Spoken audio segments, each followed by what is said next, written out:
திரும்ப ஒரு சில வார்த்தை. நான் சபையில் வந்து ஆதங்கத்தை ஆண்கள் கூட்டுறதை விட அதை பெண்கள் ஆதங்கத்தை எடுத்து வைக்கும்போது ரொம்ப பவர்ஃபுல்லாக சமயத்தில் போய் பதிவாகும். லாவண்யா மேடம் அவங்களுடைய ஆதங்கம் சினிமா துறையில் அட்ஜஸ்ட்மெண்ட்டு பெண் சொல்லும்போது சினிமா துறையே எப்படித்தானோ அப்படிங்கிற ஒரு ஐயம் வந்துடும். அவங்க சொன்னாங்க 75% நல்லவங்க இருக்காங்க, 25% தப்பானவர்கள் இருக்காங்க, 25%ல் 5% இருக்க மாட்டாங்க. சினிமா துறையில் யாரோ சிலர் ஆசைக்கு படம் பண்ணுறவங்க, சினிமாவில் வந்தால் நிறைய விஷயங்கள் அனுபவிக்கலாம்னு நினைக்கிறவங்க, சினிமாவை தப்பாக நினைக்கிறவங்க, இவங்க தான் சினிமாவை தெய்வம் நினைக்கிற எவனும் அப்படி செய்ய மாட்டான்.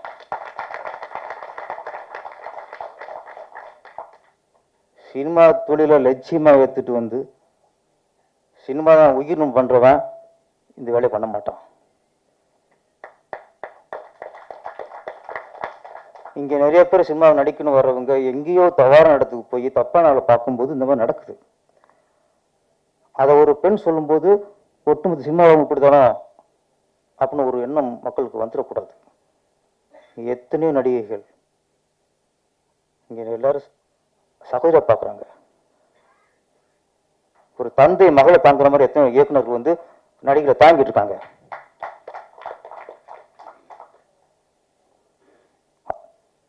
திறமை உள்ள நடிகளை எத்தனை இயக்குநர்கள் வளர்த்துட்டு அழகு பார்த்துருக்காங்க. அதுக்காக இங்கே நான் ஒட்டுமொத்தமாக அப்படின்னு சொல்ல சில இருக்கு. அவன் சினிமாக்கான இல்லை. முதல்ல சினிமா தொழிலை பயன்படுத்தி ஒருத்தன் பண்ணான்னா அவன் சினிமாக்கு சொல்லி நான் வைக்க பாருங்க. முதல்ல இன்னொன்று, நடிக்க வர பெண்கள் இப்போ வந்து பெண்கள் வந்து ரொம்ப அவங்க படிப்பறிவு வந்துருச்சு, கல்வி அறிவு வந்துருச்சு, அதோட தைரியம் அதிகம் வந்துருச்சு. இன்னைக்கெல்லாம் எல்லாத்தையும் எதிர்கொள்கிற பக்குவம் பெண்களுக்கு வந்துருச்சு. அந்த காலம்பரம் இல்லை. இன்னைக்கு ஒரு பெண்ணு சம்மதிக்காம ஒரு ஆண் ஒரு பெண்ணை தொற்ற முடியாது. இன்னைக்கு தொலைச்சிருவா. இன்னைக்கு எவ்வளோ மீடியாக்கள் அவ்வளோ சீக்கிரம் பண்ணிக்க முடியாது. ஆனால் அவங்க சொன்னதில் ஒன்றே ஒன்று, நடிக்க வர பெண்கள் உங்களுக்கு விழிப்புணர்வு வேணும். லாவண்யா மேடம் பேசுனதில் அதை நான் வரவேற்கிறேன். இங்கே எங்கேயோ போய் அந்த அவுட்லேயே இருப்பாங்க சிலர்லாம். இங்கே சரியான உங்களுக்கு சரியான வழிகாட்டி பாருங்க. இங்கே தவறான வழிகாட்டிக்கு பார்த்தீங்கன்னா தப்பான வழித்தான் காட்டும், எங்கேயும் விநாசம் ஆயிடுவோம். சரியான வழிகாட்டி அதை பார்த்து தேர்ந்தெடுங்க. நம்ம யாரும் ஒருத்தர் போய் அவன் சீரழிச்சு யாரும் 2-3 பேர் ஒரு தவறால ஒட்டுமொத்த சினிமாவும் இப்படித்தானே மக்கள் நினைக்க வந்தது. இன்னைக்கு இந்த லாவண்யா மேடம் பேசுறாங்கன்னா சில விஷயம் கேள்விப்பட்டிருப்பாங்க, அவருக்கு சில தகவல் சொல்லியிருப்பாங்க. இப்படி பண்ணிட்டு ஒட்டுமொத்தமாக நம்ம நினைக்கக்கூடாது. ஏன்னா இன்னைக்கு நான் சொல்கிறேன், நாங்கள் பேசுறது வேற, மாஸ்டர் பேசுறது வேற. ஆனால் ஒரு பெண் பேசும்போது கவனிக்கப்படும்.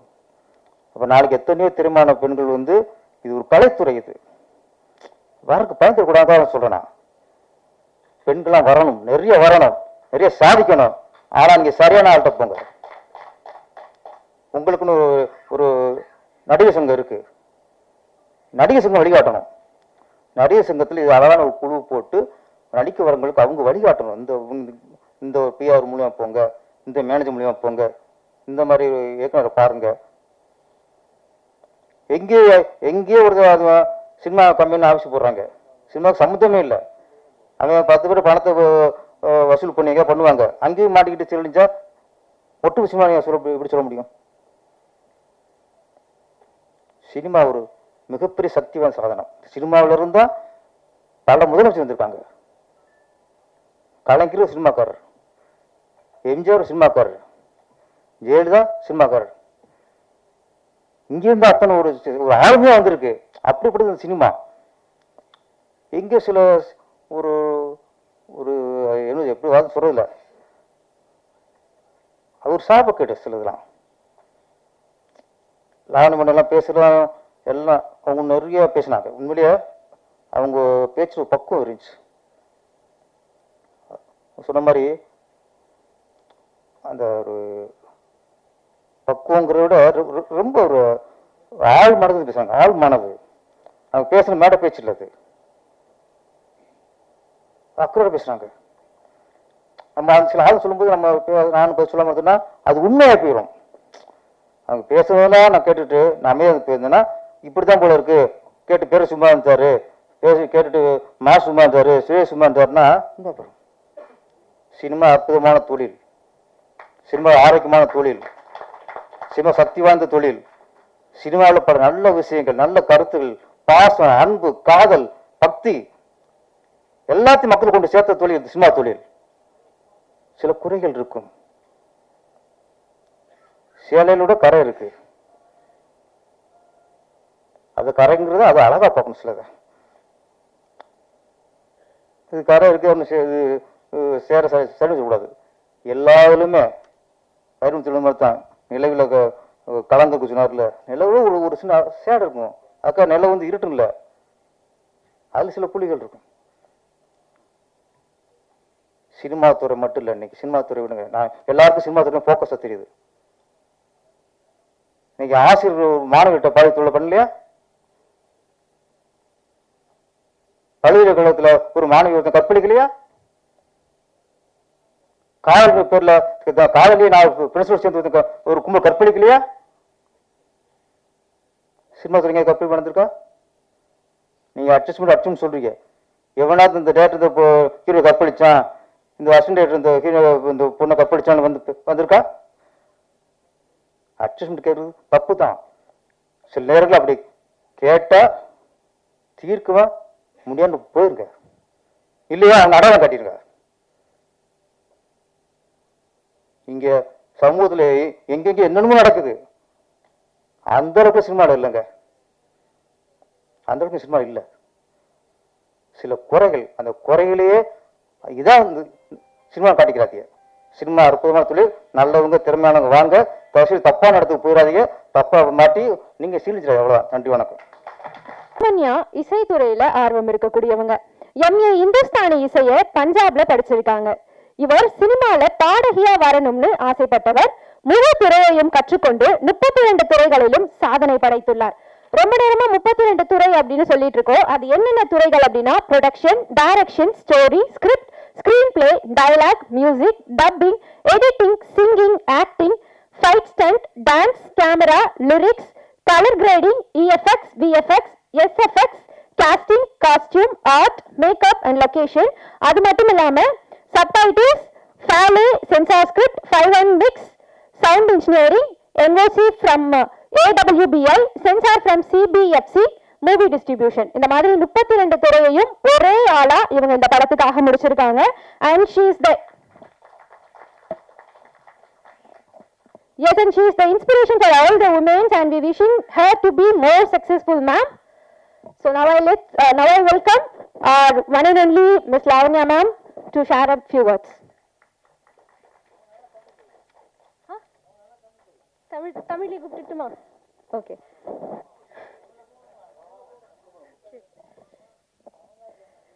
தயாரிப்பாளர், இயக்குனர், நடிகை, பாடகி எஸ் லாவண்யா அவர்களை சில வார்த்தைகள் பேச வருமாறு அழைக்கின்றோம்.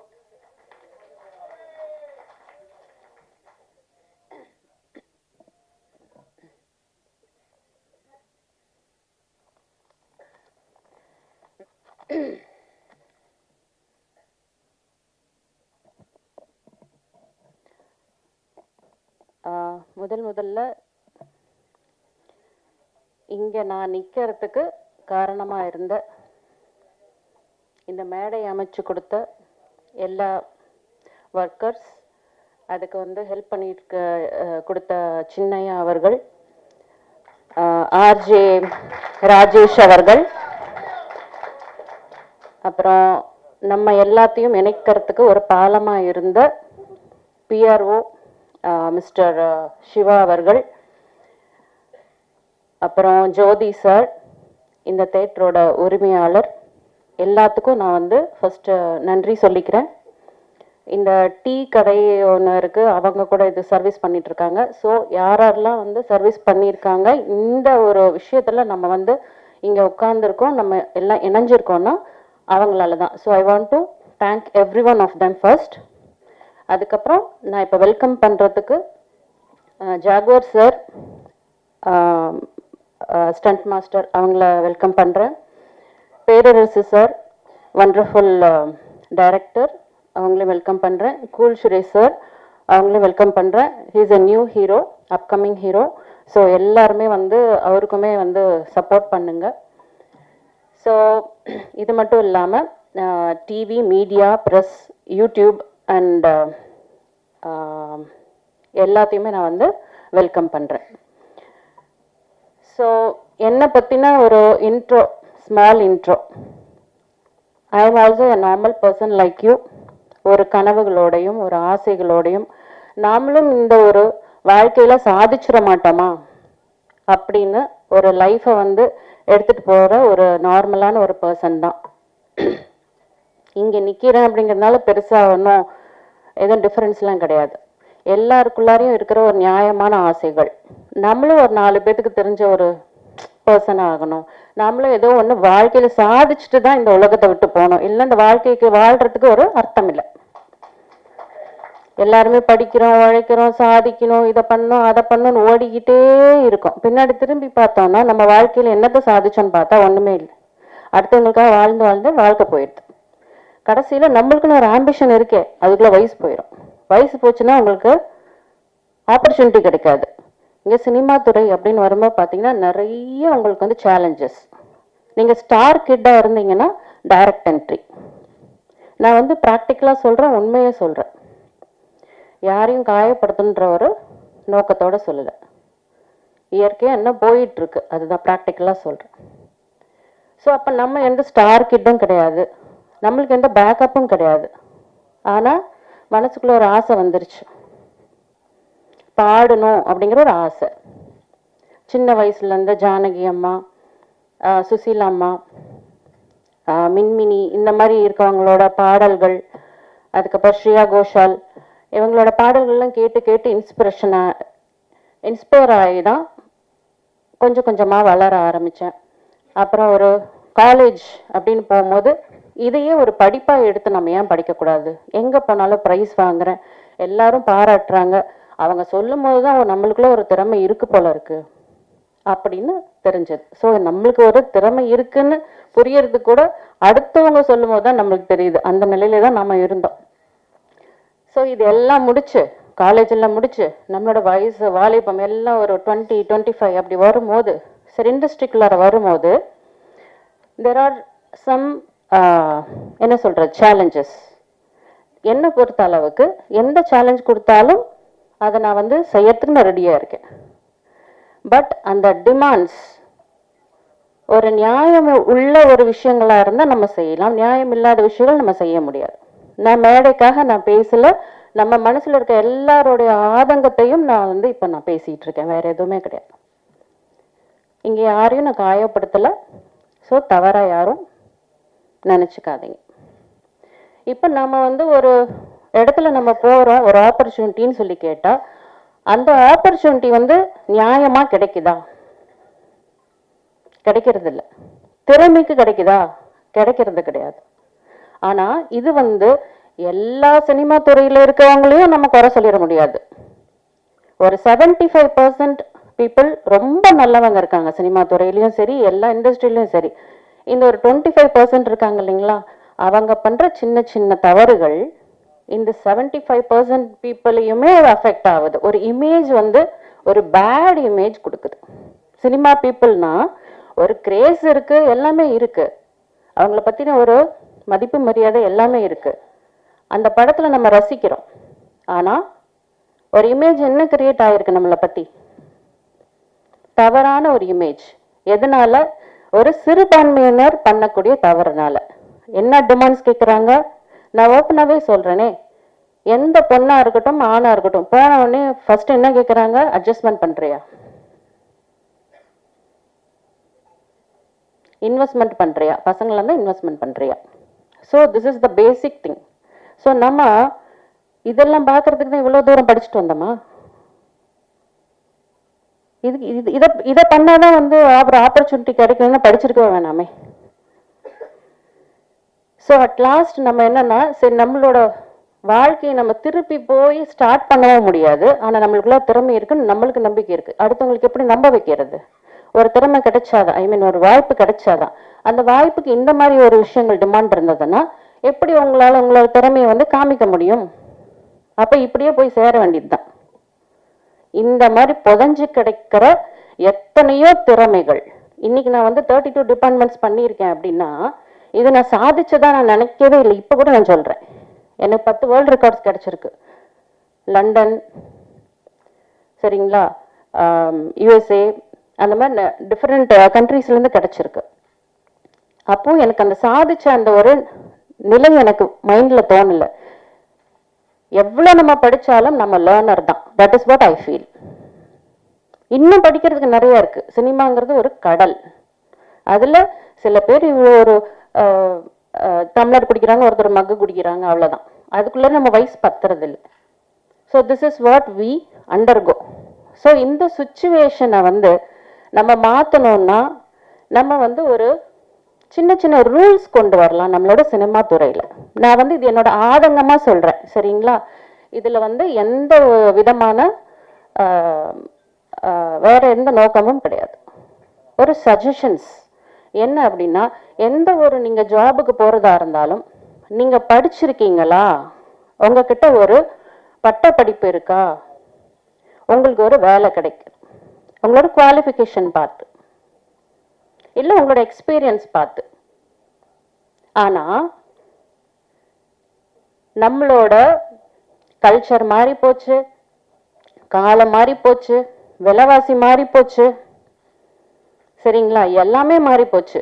ஆனா அந்த காலத்துல மக்கள் எப்படி வந்து இந்த சினிமா துறையை வந்து பார்த்தாங்க, அந்த கண்ணோட்டம் இன்னும் மாறலன்னு சொல்றேன். எப்படி தெரியுங்களா? அந்த கான்டாக்ட்ஸ் இருந்தா மட்டுமே உங்களுக்கு ஆப்பர்ச்சுனிட்டிஸ் கிடைக்கும். இவனுக்கு இவன் தெரியும், அவனுக்கு அவன் தெரியும், அவன் சொன்னா நான் எடுத்துக்கிறேன். இவன் ஸ்டார் கிட்ட உனக்கு ஒண்ணுமே தெரியலனாலும் சரி, நான் உனக்கு சொல்லி கொடுத்து எடுக்கிறேன், சரிங்களா? இதெல்லாம் உண்மையான ஆதங்கத்தோட மேடைக்காக நான் பேசலாம். பேச தெரியாது எனக்கு, மேடைக்காக பேச தெரியாது. நீங்க வீட்டுக்கு வந்தாலும் நான் இப்படிதான் பேசுவேன். இது எல்லாருடைய மனசுக்குள்ளார இருக்கிற ஆதங்கம். உங்களோட வாய்ஸா தான் நான் பேசிட்டு இருக்கேன். அப்ப சினிமா துறை எங்கெங்க போயிட்டு இருக்கு? நம்ம இவ்வளோ கஷ்டப்பட்டு வந்து செஞ்சு நீ இதை கேட்குற அப்படின்னா, நான் அதை செஞ்சுட்டேன் அப்படின்னா, சரிங்களா, அப்ப என்ன இருக்கு லைஃப்ல? அதாவது நல்ல வந்து திறமை இருக்கவங்களுக்கு வாய்ப்பு இல்லை, இதை செய்யறவங்களுக்கு டக்குன்னு வாய்ப்பு கிடைக்குது. அப்ப குவாலிட்டி அவுட்புட் எப்படி கிடைக்கும்? சினிமா துறை எப்படி முன்னாடி எப்படி இருந்ததுங்க, இப்போ எப்படிங்க இருக்குதுங்க? நீங்களே சொல்லுங்க. பாடல்கள் அப்ப எப்படி இருந்தது, இப்ப எப்படி இருக்குது? காது கொடுத்து ஒண்ணு கேட்க முடியுதா? வேர்ட்ஸ் ஒண்ணு புரியுதுங்களா? நான் குறை சொல்லலைங்க. ஒவ்வொரு தவறான விஷயங்களும் சினிமாவில் திருத்தவும் படுது, நல்ல நல்ல விஷயங்களும் வருது, இப்ப சினிமாவில் வருது. ஆனா முதல் இருந்த குவாலிட்டி இப்ப இருக்கா? பிகாஸ் நம்ம வந்து அந்த சூஸ் பண்ற அந்த விதங்கள் எல்லாமே அந்த காலத்துல எப்படி பண்ணிட்டு இருந்தாங்க. அப்ப ஊடகம் கிடையாது, எந்த ஒரு சோஷியல் மீடியா கிடையாது, இப்ப இருக்கிற அந்த ஒரு வளர்ச்சி அப்ப இல்லை. அப்போ ஒரு கான்டாக்ட்ஸ் மூலியமா மட்டும்தான் நம்ம வந்து சூஸ் பண்ணிட்டு இருந்தோம். இப்ப எல்லாமே இருக்கே. ஒரு படிக்கிறதுக்கு வந்து பாத்தீங்கன்னா, காலேஜ்ல போனீங்கன்னா விஸ்காம் படிக்கிறாங்க பிள்ளைங்க. எத்தனை விஸ்காம் ஸ்டூடெண்ட்ஸ் வந்து பாத்தீங்கன்னா எவ்வளோ ப்ராக்டிகல்ஸ், எவ்வளோ அவங்களுக்கு வந்து தியரிட்டிக்கல், இந்த சினிமாவை பத்தி அவ்வளோ கரைச்சி குடிச்சு வச்சிருக்காங்க, அவ்வளோ நாலேஜ் இருக்கு, அவ்வளோ டேலண்டடா இருக்காங்க. ஏன் நம்மள மாதிரி இருக்கிற டைரக்டர்ஸ், ப்ரொடியூசர்ஸ் அந்த மாதிரி இருக்கிறவங்களுக்கு ஏன் சான்சஸ் கொடுக்கக்கூடாது? அவங்களோட படிப்போட திறமையை பார்த்து, அவங்களோட எக்ஸ்பீரியன்ஸ் பார்த்து நம்ம ஏன் கொடுக்கக்கூடாது? ஸோ இதெல்லாம் மாறணும். இப்போ இந்த எம்ஏ ஹிந்துஸ்தானி கிளாசிக்கல் மியூசிக் நான் படிச்சிருக்கேன் பஞ்சாப் யூனிவர்சிட்டியில். அப்புறம் இங்கே சினிமா துறையில் பாடுறதுக்காக வந்து ட்ரை பண்ணும்போது நிறைய இந்த மாதிரி சேலஞ்சஸ் வந்தது. ஸோ நான் வந்து பெண்களுக்கு என்ன சொல்றேன், இந்த ஒரு மகளிர் தினத்திலேயே நான் இதை வந்து ரிலீஸ் பண்ணணும்னு நினைச்சேன். ஐ மீன் இந்த இசை வெளியீட்டு விழாவை அப்போ பண்ண முடியல. ஸோ இந்த மாதம் பூலாமே மகளிர் கொண்டது.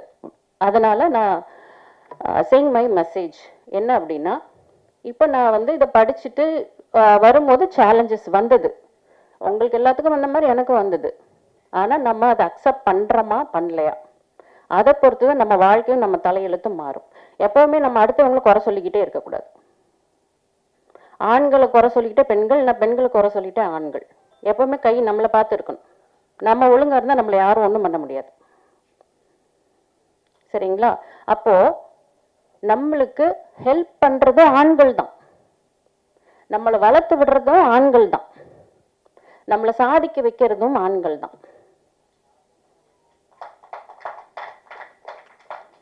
நம்ம ஒரு இடத்துக்கு வந்ததுக்கு அப்புறம் நம்ம வீட்டில் இருக்கிற அப்பா அம்மா இல்ல கணவன் இல்ல ஒரு பாய் ஃப்ரெண்ட் இல்ல ஃப்ரெண்டு, இவங்களும் நம்மளை பார்த்து சந்தோஷப்படுறதுக்கும் ஆள் இருக்கு, ஒரு சகோதரன் எல்லாமே. அப்போ ஒரு விஷயம் சாதிச்சதுக்கு அப்புறம் கண்டிப்பா பெண்களா இருக்கவங்க இதை மனசுல வச்சுக்குவாங்க, நம்மளுக்கு பின்னாடி ஒரு தூணா இருக்கிறது ஆண்கள் தான். அதே மாதிரி ஆண்கள் சாதிக்கும் போதும் பெண்கள் தான் தூணா இருக்காங்க. So this is vice versa. ரெண்டு பேருக்கும் ஒருத்தர் இல்லாம இன்னொருத்தர் சாதிக்க முடியாது. நான் சாதிச்சிட்டேன்னு யாரும் சொல்ல முடியாது, ஒத்தையா யாரும் சாதிக்கவே முடியாது. இன்னைக்கு நான் வந்து 32 பண்ணியிருக்கேன்னா நான் பண்ணிட்டேன்னு நான் சொல்லவே மாட்டேன். பிகாஸ் எனக்கு எத்தனையோ ஃப்ரெண்ட்ஸ் ஆண்கள் வந்து நிறைய வந்து ஹெல்ப் பண்ணியிருக்காங்க. இப்போ நீங்க பாருங்க, ஜாகுவார் சார்ல எனக்கு எவ்வளோ ஹெல்ப் பண்ணியிருக்காரு தெரியுங்களா? அவர் தான் என்னோட தலைவர். கில்டில் வந்து எவ்வளோ வந்து நிறைய கைடன்ஸ் கொடுத்துருக்காரு. மனசு உடஞ்சு போடும் போதெல்லாம் ஆறுதல் சொல்லியிருக்காரு. இப்படி பண்ணுங்க அப்படி பண்ணுங்க, நிறைய கைடன்ஸ் கொடுத்துருக்காரு, நிறைய ஹெல்ப் பண்ணியிருக்கிறாரு. அந்த மாதிரி ஒவ்வொரு துறையிலையும் எனக்கு நிறைய பேர் ஹெல்ப் பண்ணியிருக்காங்க. பண்ணது நான் இந்த ஒர்க்கை நான் பண்ணியிருக்கேன் இல்லைன்னு சொல்லல. ஆனா பின்னாடி வந்து எவ்வளோ ஆண்கள் எனக்கு ஹெல்ப் பண்ணியிருக்கிறாங்க, அதை நான் மறுக்கவே முடியாது. அதே மாதிரி இந்த மாதிரி விஷயங்கள்லாம் நம்ம பண்ணி தான் ஆகணுங்கிற கட்டாயமும் கிடையாதுங்க. Girls, I am telling you all, இதெல்லாம் பண்ணாதான் நம்ம சாதிக்க முடியும் அப்படிங்கிற ஒரு பவுண்டரி இருந்தது இல்லைங்களா? அந்த பவுண்டரியை உடைச்சிருக்கேன் நான். இப்போ நம்மளுக்கு யாரும் சட்டம் போட முடியாது, நீ இதை செஞ்சாதான் நான் இதை கொடுப்பேன்னு சொன்னா எனக்கு நீ சொல்றது நான் செய்ய வேண்டாம், நான் தனியா பாத்துக்கிறேன். That is what I have done. So இப்படியும் ஒரு வழி இருக்கு கேர்ள்ஸ். ஸோ நீங்க வந்து அந்த மாதிரி கூட நீங்க ஃபாலோ பண்ணலாம். இனிமே பெண்கள் நிறைய வந்து இந்த துறைக்கு நிறைய பேர் வரணும், டைரக்டர்ஸ் நிறைய பேர் வரணும், எடிட்டர்ஸ் வரணும். இந்த வந்து இந்த துறைகளுக்கு வந்து ஆண் பெண் பாகுபாடெல்லாம் கிடையாது. யார் வேணா எதை வேணா பண்ணலாம். இன்னைக்கு என்னால முடிஞ்சதுன்னா நாளைக்கு உங்களாலையும் கண்டிப்பா முடியும், ஏன் முடியாது? ஸோ இதுதான் நான் மகளிர் தினத்துக்கு ஒரு கொடுக்க வேண்டிய ஒரு மெசேஜ். நெக்ஸ்ட் வந்து 3356 மூவிஸ் இன்னும் ரிலீஸ் ஆகாம இருக்கு. ஒன்னா ப்ரீ ப்ரொடக்ஷன்ல இல்ல போஸ்ட் ப்ரொடக்ஷன்ல அங்கங்க ஸ்டக் ஆயிருக்கு, இல்ல சென்சார் வாங்க முடியல, ஒருத்தரை ஏமாத்திட்டாங்க, இப்படி பண்ணிட்டாங்க, அப்படி what ever maybe the reason. இல்ல எல்லா படமும் முடிஞ்சிருச்சு, எல்லாமே முடிஞ்சிச்சு, ஆனா ரிலீஸ் பண்ண முடியல. இந்த மாதிரி எவ்வளோ பேர் இருக்காங்க. ஆனா இன்னைக்கு நான் இங்க வந்து நின்று இருக்கேன் உங்க முன்னாடி, இப்படி ஒரு வெற்றியாளரா நான் வந்து நின்று இருக்கேன். படம் எடுக்கிறது யார் வேணா எடுத்துடலாம், ஆனா அந்த போஸ்ட் ப்ரொடக்ஷன் பண்றது ரொம்ப கஷ்டம். அதே மாதிரி இந்த டிஸ்ட்ரிபியூஷன் மூவியை வந்து ரிலீஸ் பண்றது மகா கஷ்டம். அந்த தடைகள் எல்லாம் உடைச்சு நான் இங்க நின்று இருக்கேன் அப்படின்னாலும் எனக்கு ஹெல்ப் பண்ணது ஆண்கள் தாங்க.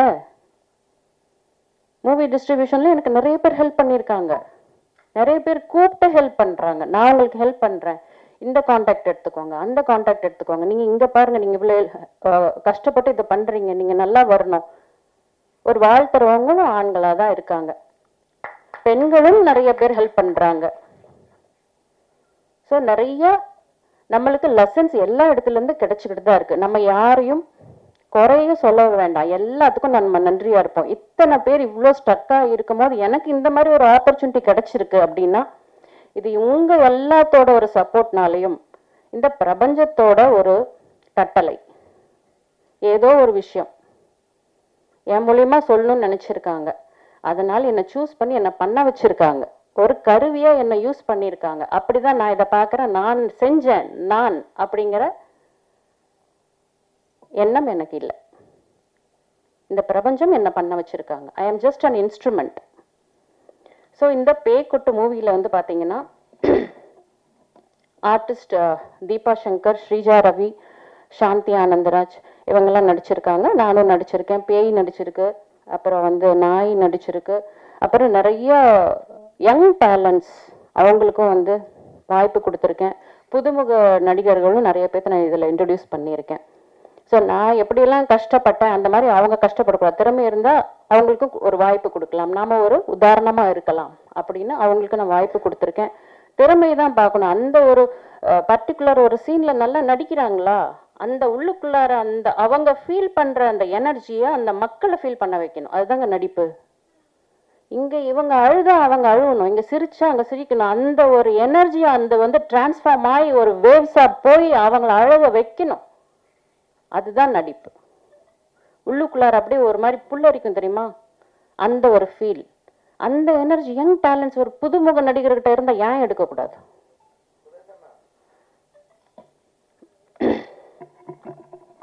ஸோ அது மாதிரி புதுமுக நடிகர்களுக்கும் இதில் வந்து சான்ஸ் கொடுத்துருக்கேன். அப்புறம் இந்த படத்தை வந்து எடுக்கும் போது நிறைய சேலஞ்சஸ் இருந்தது. ஒவ்வொரு லொக்கேஷன் பார்க்கணும், ஒரு லைட்டிங், எடிட்டிங் பண்ணும்போது ஒவ்வொரு விஷயத்தையும் கற்றுக்கிட்டு பண்ணுறது, அந்த மாதிரி நிறைய இடத்துல ஸ்டக் ஆகி ரொம்ப கஷ்டப்பட்டு, ஆனால் எல்லாத்துக்குமே ஒரு எனர்ஜி கொடுத்தது இந்த யூனிவர்ஸ், இந்த பிரபஞ்சம். அதே மாதிரி உங்களை மாதிரி எல்லா நிறைய டைரக்டர்ஸ் ஹெல்ப் பண்ணியிருக்கிறாங்க. நிறைய பேர் எடிட்டர்ஸ் கிட்ட ஏதாவது ஒரு ஹெல்ப் கேட்டால் கூட அவங்க சொல்லி தருவாங்க. ஸோ இந்த மாதிரி நிறைய விஷயங்கள் என்னோட சேலஞ்சஸில் வந்து நடந்திருக்கு. சில பேர் அந்த மாதிரி ஏமாத்துறவங்களும் இந்த மாதிரி ஒரு இண்டஸ்ட்ரியில் சில பேர் இருக்காங்க. சில பேர் அதனால புதுசாக வந்திருக்கும் போது நம்ம வந்திருக்க பேக்ரவுண்டு வேற, அப்போ நம்மள மாதிரி தான் அவங்களும் இருப்பாங்களோ அப்படின்னு இன்னசென்ட்டாக நிறைய இடத்துல ஏமாந்துலாம் போயிருக்கேன் நான். அப்புறம் கொஞ்சம் அதுக்கப்புறம் புரிஞ்சுக்கிட்டு கொஞ்சம் அலர்ட்டாக இருந்து அந்த மாதிரி நிறைய லெசன்ஸ் நிறைய கற்றுருக்கேன். 32 டிபார்ட்மெண்ட்ஸ் பண்ணேன் அப்படிங்கிறத விட இதை வச்சு நான் கற்றுக்கிட்ட விஷயங்கள் நிறைய இருக்கு.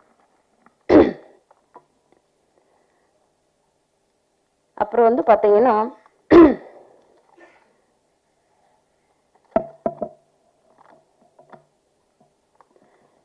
இப்போ நம்ம இண்டஸ்ட்ரியில் வந்து பார்த்தீங்கன்னா நம்மளா நினச்சி நம்ம மாறணும் அப்படின்னு நம்ம நினைச்சாலும் ஒழிய ஒரு விஷயத்த நம்ம மாற்ற முடியாது.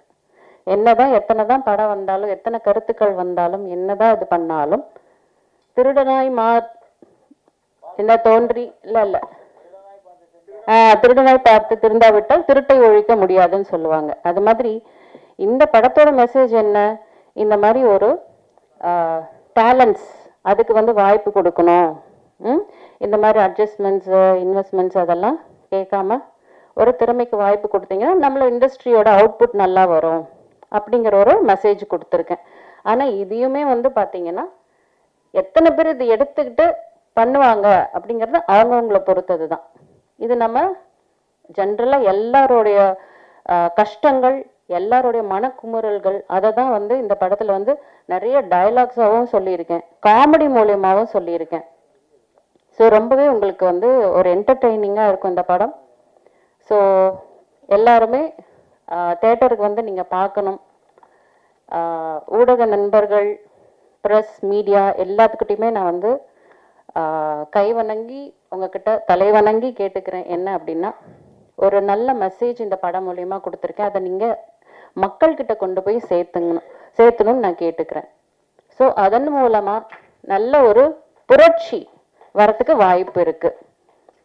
ஸோ நம்ம வந்து நல்ல விஷயங்களை கொண்டு போய் சேர்க்கறதுல தப்பு இல்லைல்ல. ஸோ இதன் மூலமா அட்லீஸ்ட் 2 பேர் வந்து அதை சேஞ்ச் ஆனாங்கன்னா கூட இந்த படத்துக்கு அது ஒரு வெற்றி தான். கரெக்டுங்களா? ஆமாவா இல்லையா? ஸோ இந்த படம் வந்து நல்லா அழகா பேசுறீங்க. கண்டிப்பா அதே மாதிரி இந்த படமும் அழகா இருக்கும். நீங்க பேசுறது நல்ல ஒரு சொற்பொழிவு மாதிரி இருக்கு. நீங்க அந்த சொன்ன கருத்து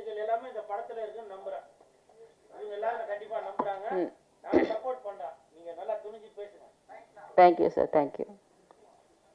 என்னமோ பேச வந்த இம்பார்ட்டன்ட்.